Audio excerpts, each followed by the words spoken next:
বেশ ভালো করে পারে। মিমি এই কাজটা বেশ সুন্দর করে করছিল। এই যে দেখেন আমারটা থেকে ওরটা আরও বেশি সুন্দর হচ্ছিল। আর আমাদের সবার হাতে মেহেদি কেন বলেন তো?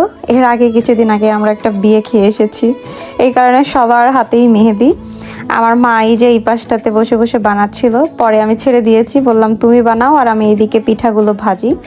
তো মাটির চুলাতে কিন্তু সব কিছু রান্নাই বেশ টেস্টি হয়। তো এখানে এই যে আমরা মাটির চুলাটা করে নিয়েছিলাম, আর এখানে একটা একটা করে এখন আমরা দিয়ে দিব।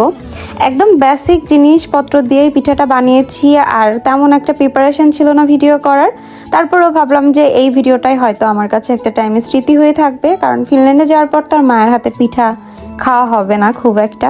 তো এই যে এরপরে তেল গরম হয়ে যাওয়ার পরে আমরা পিঠাগুলো দিয়ে দিচ্ছি, আর এরপরে ভেজে নেওয়ার পরে চুলার পাড়ে বসে বসে গরম গরম পিঠা খেয়ে নেওয়ার পালা। তো এই ছিল আজকের ব্লগ। আই হোপ সবার ভালো লেগেছে। ভালো লাগলে অবশ্যই আমার পেজটাকে ফলো করতে পারেন, শেয়ার করতে পারেন। সবাইকে আল্লাহ হাফেজ।